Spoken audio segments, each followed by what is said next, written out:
Ito ang balita ngayon, trending at pinag-uusapan ngayon sa mundo ng social media. Ang di umano'y balitang kahit ilang pilit na siniraan at tila kaliwat kanang pangbabatiko sa mga Duterte ng mga ilang mambabatas sa Kongreso at ng kasalukuyang administrasyon ngayon, at kahit ilang pilit niyong ginawa ng mga kasinungalingan ay sadyang nanaig pa rin sa huli ang katotohanan. Matapos ang tila pananahimik, nagkalabasa na rin ng buong katotohanan. Ito ang nakakagulat. Sa ikalawang pagkakataon, Member of the House of Representatives of the Philippines na si Richard Gomez at ang kasalukuyang mayor ng Ormoc ngayon na si Lucy Torres Gomez, tila binasag na rin ang katahimikan at matapang na nagsalita at tila tahasang pinatunayan at walang pagdadalawang isip na binasag ang buong katotohanan tungkol sa war on drugs umano ng dating Pangulong Duterte. Pero bago ang lahat, kung bago ka pa lamang sa aming channel,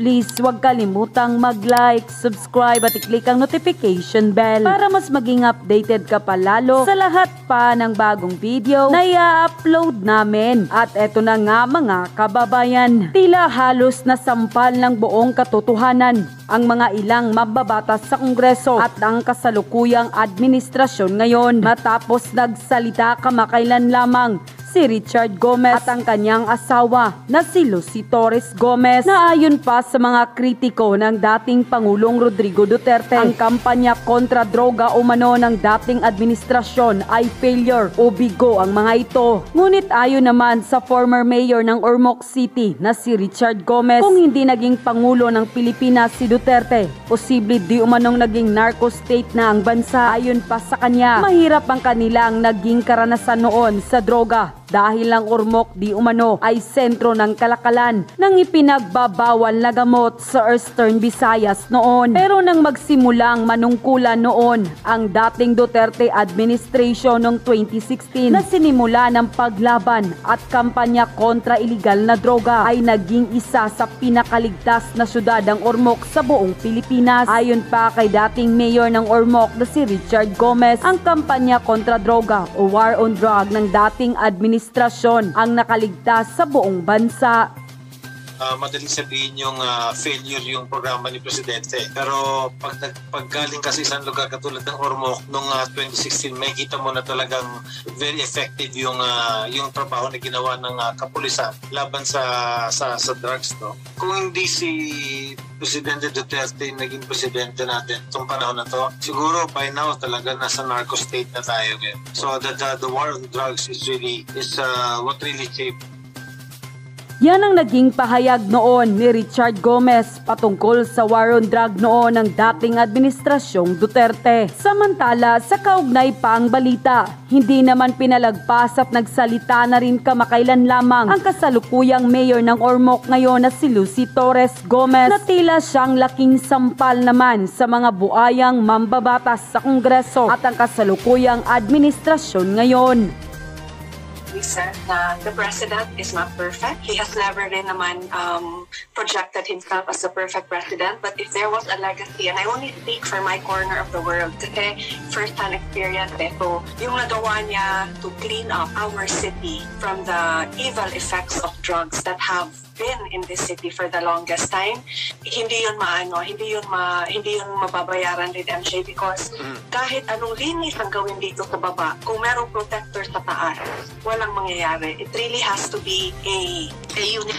Yan ang naging matinding pahayag noon ng kasalukuyang mayor ngayon ng Ormoc na si Lucy Torres Gomez, na tila buhay na patunay na ang naging war on drug ng administrasyong Duterte noon ay epektibo na lubos nagbigay ginhawa sa seguridad ng mamamayang Pilipino. Nang lumabas ang balitang ito ay hindi naman mapigilan ng marami sa ating mga kababayan na magbigay ng kanilang hinaing at komento sa mundo ng social media. At ayon pa sa kanila, Go Duterte! During Duterte administration sa lugar namin, ang sarap maglakad sa kalye kahit gabi. Wala kang takot o pangamba sa seguridad. Ang mga adik na wala nagtago. Ngayon, naku po, kabilaan ng adik, bangag pa yung iba. Kaya nakakatakot. And that's the truth. Duterte forever. Daming pagbabago nung siya ang namumuno. daming accomplishment, nakiginhawa dahil walang masyadong durugista. Ngayon, marami na ulit. Bago naging president sa FPRRD, ay takot akong lumabas at sumakay ng taxi, lalo na sa gabi. Pero nang naging president sa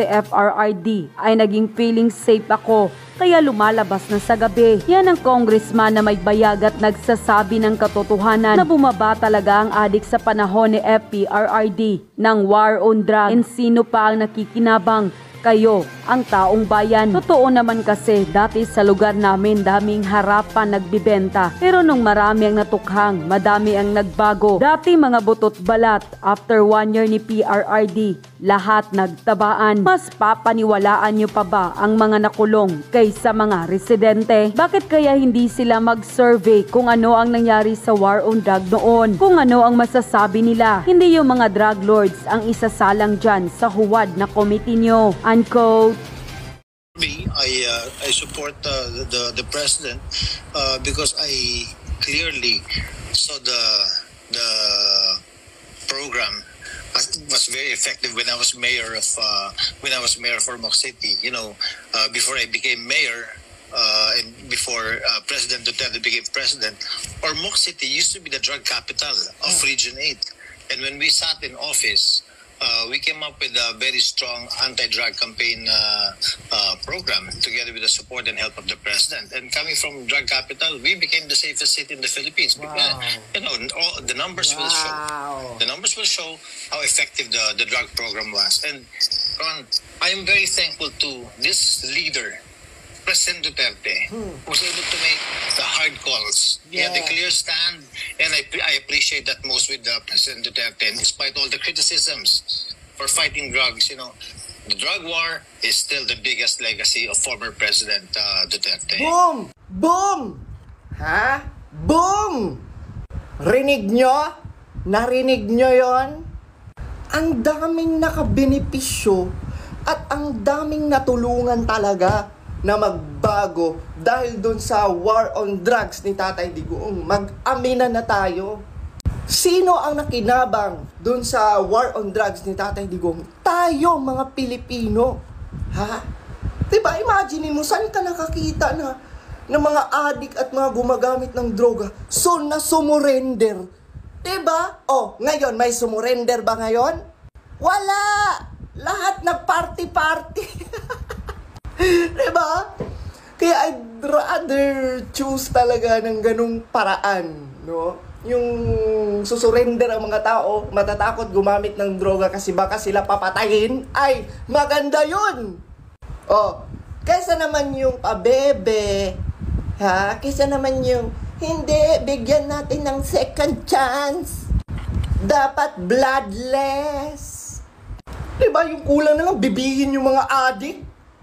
Tapos itong mga, di ba, itong mga buhayang politiko, ha? Sa mga buhayang politiko na, di ba, kumbaga, they are trying na sirain ang legacy ng drug war ni Tatay Digong. Sa mga politiko na iimbestigahan ko, no, bububo nyo talaga. Yung mga adik, yung mga drug lord, bibigyan nyo ng hustisya. Pero hindi nyo ba inisip, diba? Yung mga inosenteng kababayan natin na pinagpapapatay ng mga nalulong sa droga? Hindi nyo ba naisip yung mga kabataan nating nalulong sa droga? Ang inyo talaga kasi may patayan at that time. Kaya nakakainis no? Kasi ngayon yung mga investigasyon nila, diba? Tapos yung mga witness nila, mga drug lord, mga kriminal, ang bobobo. Wala namang sila dito, sir, para i-deny yung sinasabi ko. Hindi! This is record! Nako, Colonel Marcos, are you a lawyer? Huh?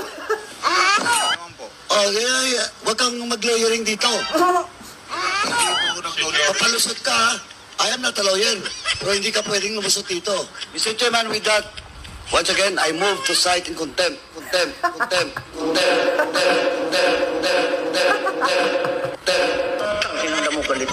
Putragis talaga. Imagine nyo, yung mga kongresista, pag magtanong sila o mambara sila, walang respeto. Yung kinakausap nila, Colonel, itong si Paduano, Diyos mio, ang tanda-tanda mo na. Kala mo talaga kung sino ka no? Hawak mo ang batas? Hawak mo? Lawyer ka din? Diba? Kakapal ng mukha. Pag hindi nila magustuhan yung mga sagot, gaganyanin nila. Gaganyanin nila balasubasin ang mga witness or mga resource person na sumasagot sa kanila. Diyos ko, may araw din kayo. Diba? Masyado yung hinahawakan yung batas sa kamay nyo. Marami siyang DDS trolls eh. Look! Na ibabas ka, ibabas din kami, na sinungaling ang iyong sinasabi. Ano maasayan mo doon? Inaasahan ko na yun na i-deny talaga niya.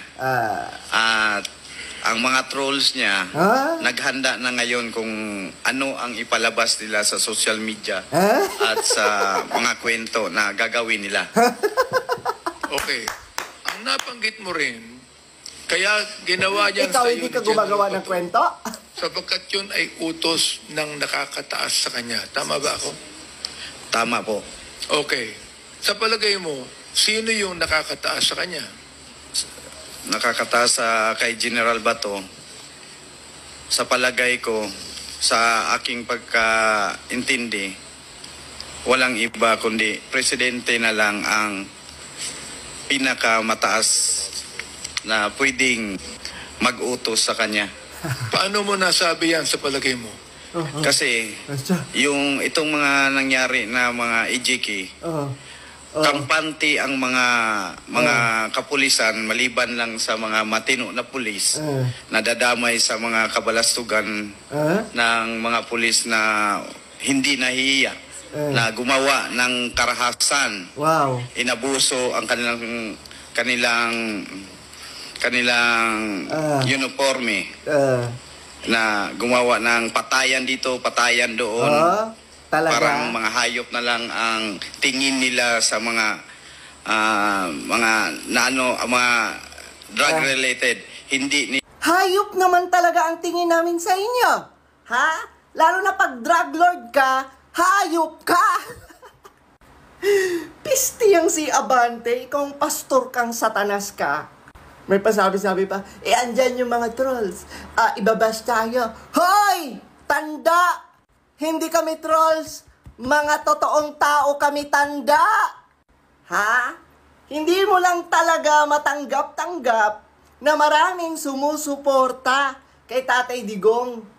Hindi mo lang talaga matanggap-tanggap na maraming sumusuporta sa war on drugs ni Tatay Digong. Ikaw tanda ka, ha? Kung hindi pa nag-viral yung video mo na may pa-preach ka pa kuno, Diyos ko, satanas ka pala. Tapos pansinin nyo si Kerwin Espinosa, parang hindi siya sure sa kanyang sinasabi. Diba? And talagang pansinin nyo yung script nila, no? Ang tanungan nila. Grabe din itong si Pastor Satanas, diba? Grabe yung tanong niya. Diba? Yung tanong niya talaga, yung mapipinpoint si Tatay Digong. Iba di ba? May pasabi-sabi pa si Pastor Satanas, sa palagay mo, sino ang pinakamataas na nag-utos? Yes! Nag-usap ang kapwa Satanas. Grabe naman to mga lords. Iba na yung survey ngayon, ha? Ang survey ngayon, kung pro Marcos ka ba? Grabe. Ngayon lang ako nakakita ng isang survey, di ba, na tatanungin kung ang tao ba ay pro Marcos or pro Duterte. Talagang halatang-halata mo mga lords na they are doing this, no? Ginagawa nila ito mind conditioning sa tao. Oh my God. Diyos ko, ako po'y natatawa ngayon talaga sa administrasyon. Kasi lahat talaga gagawin nila, no? Para mapabango yung pangalan nila. Alam nyo, diba, ibigay nyo na lang ang magagandang proyekto para sa mga Pilipino. Tsaka na yung paamoy at pabango sa pangalan. inuunan nyo yung pagpapapogi sa mga pangalan nyo, hindi nyo pa nga nabigyan ng magagandang proyekto ang mga Pilipino. Tapos ang concern nyo ay kung tumaas na ang bilang ng pro-Marcos. Diyos ko! Diba? Nakakasuka. Dapat ang isa-survey nyo kung okay ba ang performance nila, kung marami ba silang nagawa, kung pinagkakatiwalaan pa ba sila ng mga tao. Hindi yung ang survey nyo, pro-Marcos ka ba, pro-Duterte ka ba? Hindi ba kayo diba? Natatawa na lang talaga ako. Hoy, walang pakialam ang mga Pilipino kung marami bang pro-Marcos or konti ba ang pro-Marcos. Ang pakialam namin mga Pilipino, ibigay nyo ang karapatan, ibigay nyo ang karapat-dapat na proyekto at serbisyo sa mga Pilipino. Kuyawa sa survey, oy. Grabe! Unbelievable itong mga survey ngayon. Dito ko papatunayan sa inyo mga Lods na nagsisimula na silang, mag-mind conditioning sa mga Pilipino. Imagine mo, mga walang kakwenta-kwentang survey, pinapatos. Tingnan mo to ha. Tingnan mo to. Lalo na itong survey na to. Matatawa ka na lang kasi ngayon na administrasyon ka lang makakakita ng mga ganitong survey. Yung magtataka ka, bakit sinusurvey nyo pa yung mga ganyan? Ang dami nyong time, no? Ang dami nyong oras. Pero yung pagpapaganda sa Pilipinas, yung mga magagandang proyekto, hindi nyo tinututukan. Pero yung mga ganitong survey, ang taas-taas ng oras nyo. Basahin natin mga Lods. 73% of Pinoys want support pro-China candidates. Pulse Asia. Talaga ba? Pulse Asia. Sino ba ang nag-utos sa inyo na isurvey nyo yung mga ganyan? Aber? Sino ang nag-utos sa inyo? At bakit pa kayo magpapasurvey-survey ng mga ganyan? Kasi nga, Kasi nga, gusto nyo na namang manipulahin, no? Ang pag-iisip ng mga tao, gusto nyong manipulahin ang gustong suportahan ng mga Pilipino. At alam naman natin, marami pa talagang sumusuporta sa mga Duterte. So lahat ng mga survey na gagawin nyo ay against sa mga Duterte. Yun lang yun. Grabe mga Lods, no? Alam nyo, ganito ha. Parang naniniwala na ako na ang mga Marcos ay magaling talaga magmanipula. Parang naniniwala na ako. At nadala tayo dati, di ba? Nadala tayo dati, binoto pa natin eh. Pero ngayon, madadala pa ba tayo mga Lods? Hindi na. Ang galing nilang no? Shout out sa admin ngayon. Kung gusto nyong makakuha ng solid suporta, at dadami talaga ang susuporta sa inyo, bigyan nyo ng matino at magandang proyekto ang Pilipinas. Ganun lang yon. Huwag kayong puro ayuda. Tapos para kunwari mabango kayo at marami pa rin sumusuporta sa inyo, magpapagawa na naman kayo ng mga walang kakwento-kwentang survey. Na kunwari malakas kayo, kunwari maraming pro-Marcos, kunwari ganito, kunwari ganyan. Huwag na, no? Huwag nyo nang utuin ang mga Pilipino. Gising na kami. Inuto nyo na kami dati. Uutuin nyo pa ba kami ngayon? Magandang proyekto ang ibigay nyo sa mga Pilipino. Magandang serbisyo ang ibigay nyo sa mga Pilipino. Tama na ang pagpapabango. Tama na ang pagpapapogi. Sawa na kami. Paulit-ulit. Wala kaming pakialam kung maraming pro-Marcos. Wala kaming pakialam kung maraming pro-China or konti ang pro-China. Ang pakialam namin, ano ang pinagagagawa nyo sa Pilipinas? At yun na nga mga kababayan, ano na ang masasabi mo? Kung mayroon kayong hinaingat komento patungkol sa balitang ito, please comment down below. Pag-uusapan natin yan sa comment section. At kung nagustuhan nyo ang video, ay huwag kalimutang mag-like at i-share na din, para mas marami pang makaalam at umabot ito sa marami sa ating mga kababayan. Maraming salamat po!